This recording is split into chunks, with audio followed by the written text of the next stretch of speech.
Probability का मैंने basics आपको पढ़ा दिया था और एक टॉपिक पढ़ाया था मल्टीप्लिकेशन थ्योरम ऑफ प्रोबेबिलिटी, आपने देखा होगा। अगर नहीं देखा है तो इस वीडियो के डिस्क्रिप्शन में आपको सारा लिंक दिया हुआ है। बेसिक ऑफ ट्रिग्नोमेट्री का बेसिक पढ़ लो बाबू। अगर आपने 9th 10th 11th में अगर अच्छे से प्रोबेबिलिटी नहीं पढ़ा है, फिर भी यहाँ प्रोबेबिलिटी आपको सब कुछ अच्छे से समझ में आएगा, लेकिन बेसिक पहले जाकर के देख लो।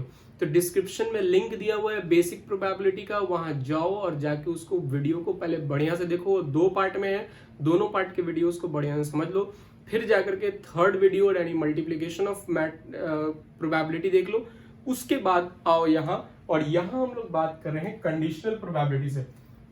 कंडीशनल प्रोबेबिलिटी क्लास 12 का बहुत इंपॉर्टेंट टॉपिक है। ऐसे एक क्वेश्चन एकदम कंपलसरी आना ही आना है, चाहे आप सीबीएसई में हो या बीएसईबी में हो या किसी भी बोर्ड में। सीबीएसई बोर्ड के लिए भी बहुत इंपॉर्टेंट है और सारे बोर्ड्स के लिए। कंडीशनल प्रोबेबिलिटी क्या होता है, पहले इसके बारे में बात करेंगे। देखो कंडीशनल प्रोबेबिलिटी क्या होता है, बोलता है कंडीशनल प्रोबेबिलिटी में क्या बोलेगा कि इसमें कंडीशन दिया रहेगा। बोलेगा क्या कि जैसे मान लो मैंने एक पासा को फेंका, अब मैंने एक डाई यानी पासा जो मैंने रोल किया या फेंका, थ्रो किया, तो उसमें बोलेगा क्या कि एक चीज आपको ऑलरेडी पता है, यानी हमको ऑलरेडी पता है कि उस पासे में इवन नंबर ही आएगा। ठीक है, सबसे पहला कंडीशन आपको दे देगा। कंडीशन ये देगा कि आपको जो पासा फेंका है उसमें पता है कि इवन नंबर आएगा, तो बताइए कि वो इवन नंबर 3 से बड़ा होगा, इसकी प्रोबेबिलिटी क्या है। तो इसमें कंडीशन दे देता है कि ऑलरेडी नोन कंडीशन आपको दिया रहेगा कि ये कंडीशन हमको ऑलरेडी पता है। तो बेसिकली कंडीशनल प्रोबेबिलिटी में एक कंडीशन गिवन होता है और उस कंडीशन पे हम लोगों को प्रोबेबिलिटी निकालना है। देखते हैं कंडीशनल प्रोबेबिलिटी का फॉर्मूला। बोलता है कंडीशनल प्रोबेबिलिटी को हम लोग दिखाते हैं PA/B से। कैसे दिखाते हैं? PA/B से, जहां पे P जिसका फॉर्मूला होता है PA इंटरसेक्शन B/PB। ये इसका फॉर्मूला होता है। PA/B का फॉर्मूला क्या होता है? PA इंटरसेक्शन B/PB, जहां पर B जो है वो ऑलरेडी नोन है। B का मतलब होता है ऑलरेडी नोन, ऑलरेडी गिवन, जिसको या ऑलरेडी नोन जो हमको ऑलरेडी पता है कि ये होगा, उसको हम लोग B से दिखाते हैं। और A से किसको दिखाते हैं? जो निकालना है, जिसकी प्रोबेबिलिटी हम लोग को फाइंड करनी है, टू बी फाइंड, यानी जिसकी प्रोबेबिलिटी फाइंड करनी है उसको हम A से दिखाते हैं। और जिसकी प्रोबेबिलिटी ऑलरेडी गिवन होती है, यानी हमको पता है कि वो तो होना ही है, और तो उसको हम लोग दिखाते हैं किससे? तो उसको दिखाते हैं B से। तो फॉर्मूला होता है कंडीशनल प्रोबेबिलिटी का A/B, PA इंटरसेक्शन B/PB। ये इंटरसेक्शन क्या होता है ये मैंने आपको बेसिक्स वाले वीडियो में बताया है, जाके वहां पढ़ लो, बढ़िया से देख लो। ये होता है A इंटरसेक्शन B/PB। अब एनसीईआरटी में इसी को लिखता है PE/F। क्या लिखता है? E/F, जहां पे इसका फॉर्मूला वो लिखा होगा PE इंटरसेक्शन F/PF।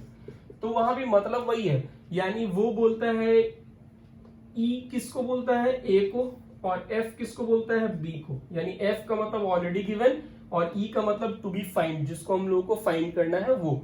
तो कंडीशनल प्रोबेबिलिटी में एनसीईआरटी में आपको ऐसा फॉर्मूला लिखा होगा, बहुत सारे बुक में इस तरह से फॉर्मूला लिखा होगा। तो ABEF से कोई फर्क नहीं पड़ता है।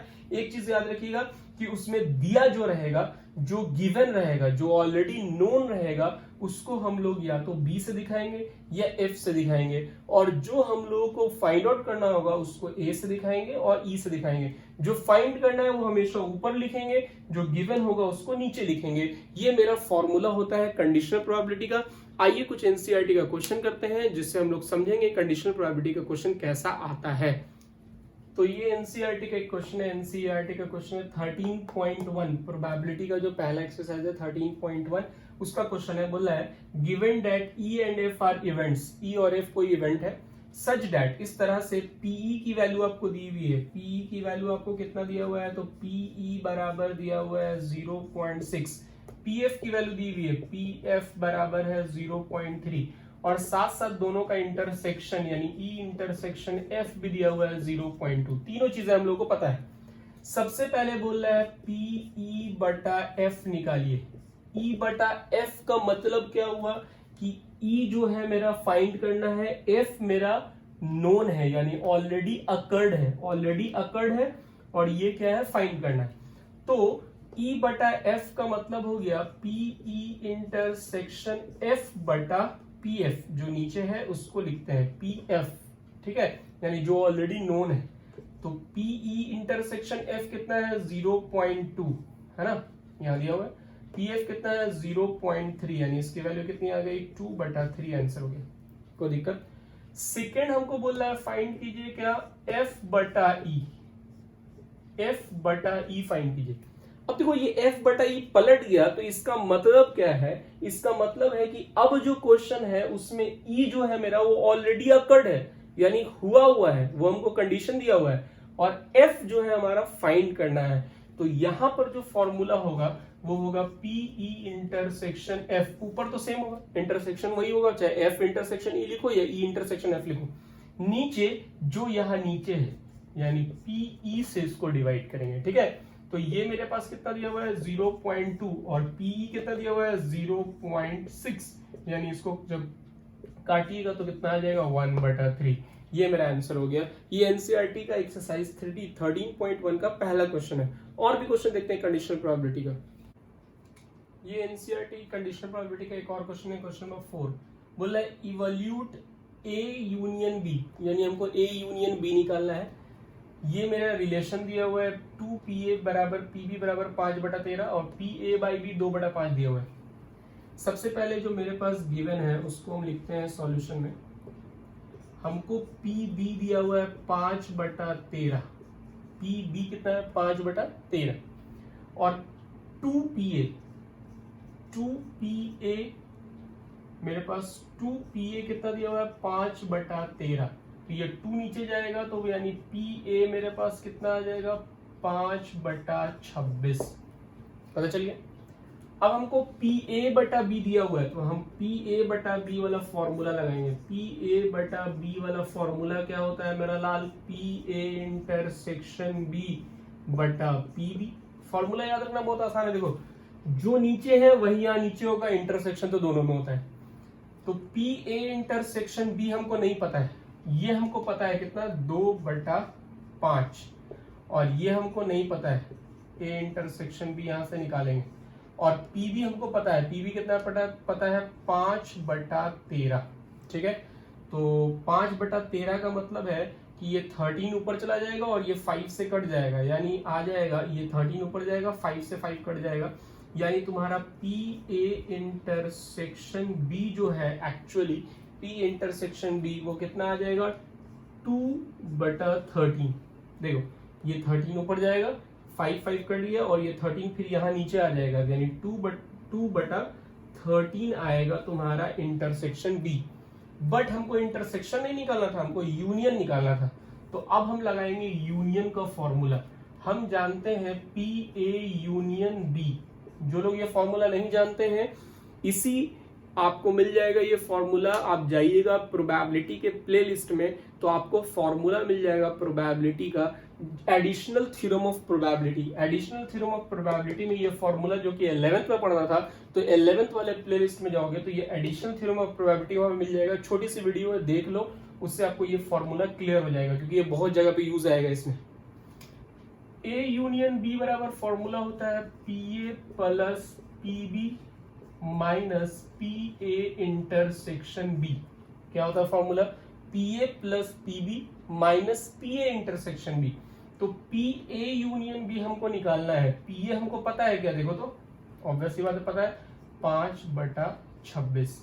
PB हमको पता है क्या, पता है कितना 5/13, यानी 5/13, और ये हमको पता है क्या 2/13। सॉल्व कर लेंगे, सॉल्व करेंगे, ये 26 हो जाएगा, ये 5 हो जाएगा, ये 10 हो जाएगा, और ये 4 हो जाएगा, यानी A यूनियन B तुमको यहां से आ गया PA यूनियन B बराबर 15 माइनस 4, यानी 11/26। ये मेरा फाइनल आंसर हो गया, क्योंकि हमको A यूनियन B निकालना था। समझ में आ गया। देखते हैं नेक्स्ट क्वेश्चन। एक और क्वेश्चन देखते हैं एनसीईआरटी का। अब ये देखो, ये क्वेश्चन वर्ड प्रॉब्लम है ना, इसको समझना है बढ़िया से। जहां पर E का मतलब क्या है, E का मतलब है फाइंड करना है, F का मतलब है कि ऑलरेडी अकर्ड है, यानी वो काम होगा ही, वो ऑलरेडी अकर्ड है, ठीक है, वो मेरे पास गिवन है कि ये हो चुका है ऑलरेडी, ये फाइंड आउट करना है। बढ़िया से समझिएगा। सबसे पहले बोल रहा है ए क्वाइन इज टॉस्ड 3 टाइम्स। अब एक क्वाइन को 3 बार उछाला गया, तो जब क्वाइन को 3 बार उछाला जाता है बाबू, सैंपल स्पेस क्या होता है? सैंपल स्पेस हम बता चुके हैं आपको, जाइए इंट्रोडक्शन वाले वीडियो में, प्रोबेबिलिटी के इंट्रोडक्शन में बढ़िया से समझ लीजिए सैंपल स्पेस क्या होता है, उसमें सब बता चुके हैं। ये भी बताया 3 टाइम्स जब होता है तो कैसे लिखते हैं। तो जब सैंपल स्पेस 3 टाइम यानी 3 बार कॉइन को उछाला गया तो सैंपल स्पेस क्या होगा? हेड हेड हेड, ये आपको पूरा लिखना पड़ेगा, ठीक है। हेड हेड टेल, ठीक है। फिर टेल को तीनों जगह घुमाएंगे, हेड टेल हेड, फिर टेल हेड हेड, फिर आपको एक और हेड को हटाना है, टेल टेल हेड, फिर हेड को 3 जगह घुमाना है, tail head tail, head tail tail, और लास्ट में टेल टेल और टेल। ये मेरा हो गया, यानी टोटल मेरा जो एनएस हो गया वो कितना आ गया? 8 आ गया। यानी मेरा सैंपल स्पेस हमको पता चल गया 8, और ये मेरा सैंपल स्पेस है। सबसे फर्स्ट वाले क्वेश्चन के लिए बात करते हैं। फर्स्ट वाला बोल रहा है ई। ई किसको बोल रहा है बाबू? Head on the third toes. Third toes पे हेड होना चाहिए, थर्ड वाले टोज पे, फर्स्ट सेकेंड थर्ड। देखो ये फर्स्ट है, सेकेंड है, थर्ड है, तो थर्ड वाले में यहाँ हेड है, लिख देंगे इसको एच एच एच। यहाँ तो थर्ड वाले में है नहीं है, यहाँ थर्ड वाले में है तो है एच टी एच। जिसमें भी थर्ड वाले में उसको लिखना है, क्योंकि ई बोल रहा है head on the third toes.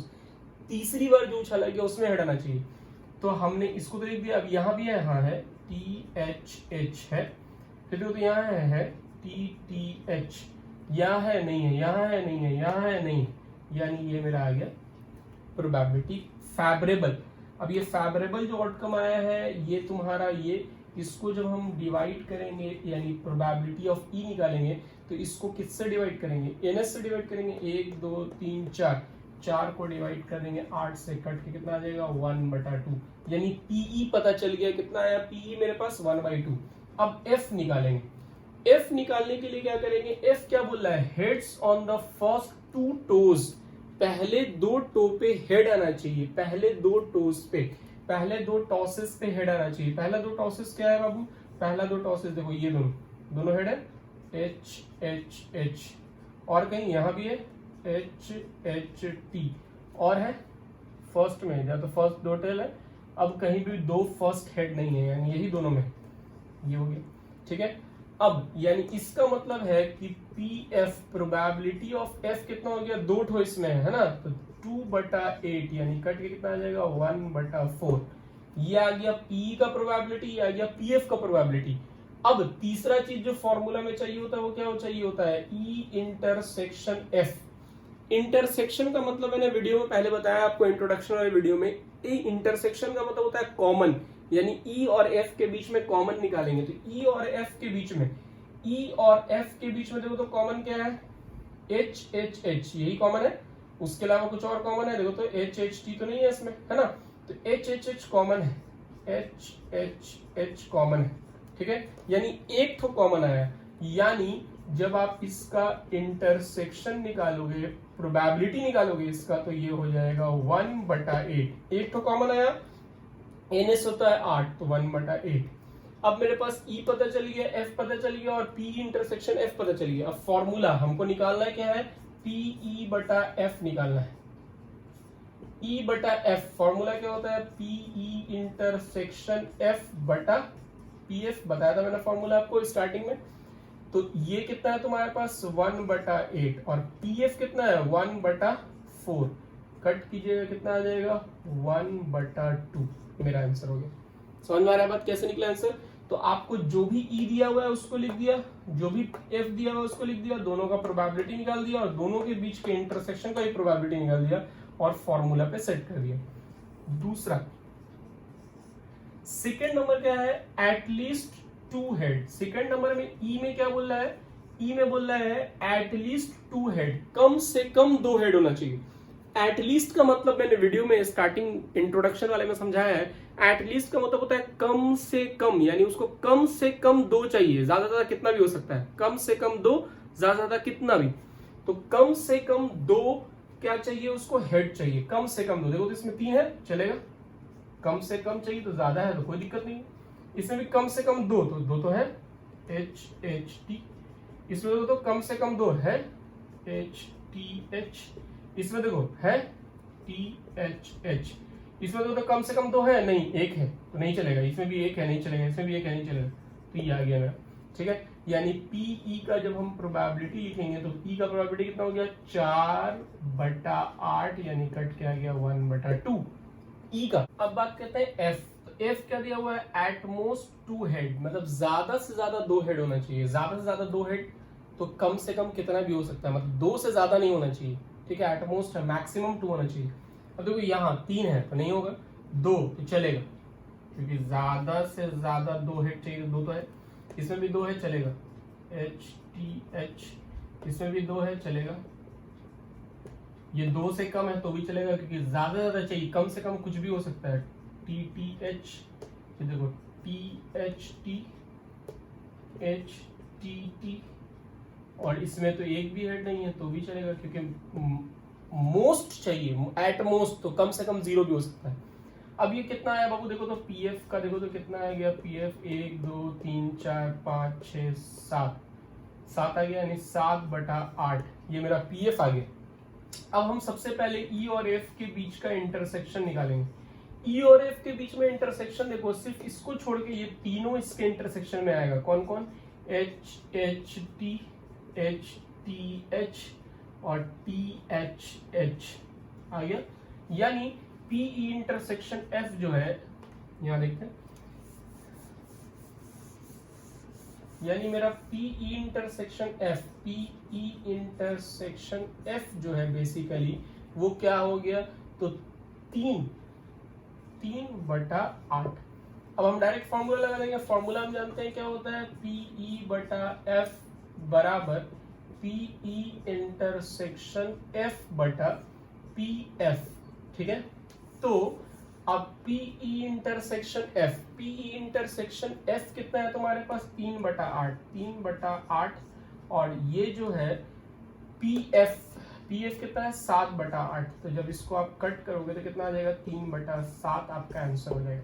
समझ में आ गया सबको। अब ये जो थर्ड है तुम्हारा, बोल रहा है एटमोस्ट 2 टेल, जैसे यहाँ एटमोस्ट 2 हेड निकाला था वैसे ही एटमोस्ट 2 टेल निकाल लेंगे, और एटलीस्ट 1 टेल, जिस तरह से यहाँ पे एटलीस्ट 1 हेड निकाला था वैसे ही एटलीस्ट 1 टेल निकाल लेंगे। ये क्वेश्चन मैं आप लोगों के लिए छोड़ रहा हूँ, आप इसको सॉल्व कीजिए एक बार, अगर नहीं समझ में आए फिर से वीडियो देखिए और फिर से देख करके उसको अच्छे से सॉल्व कीजिए। ये क्वेश्चन मैं आप लोगों के लिए छोड़ रहा हूँ, सॉल्व कीजिए, और भी क्वेश्चंस आप सॉल्व कीजिए, जो भी बुक आपके पास है उसको बनाइए। नेक्स्ट वीडियो में हम लोग मिलेंगे तो इसके डिफरेंट बुक से क्वेश्चंस करेंगे, और इसको आगे फिर हम लोग इसमें वर्ड प्रॉब्लम देखेंगे और ज्यादा वर्ड प्रॉब्लम करेंगे जो एग्जाम्स में आया है। ठीक है, तो मिलते हैं कंडीशनल प्रोबेबिलिटी के नेक्स्ट वीडियो में, तब तक के लिए take care, good bye. Channel को लाइक और सब्सक्राइब कर लो, 12th क्लास की रेगुलर वीडियोस आती रहेगी। लॉकडाउन तो बढ़ चुका है आपको पता है, तो पढ़िए, घर पे बैठ के एंजॉय कीजिए, पढ़िए, घर पे ही रहिए, स्टे सेफ।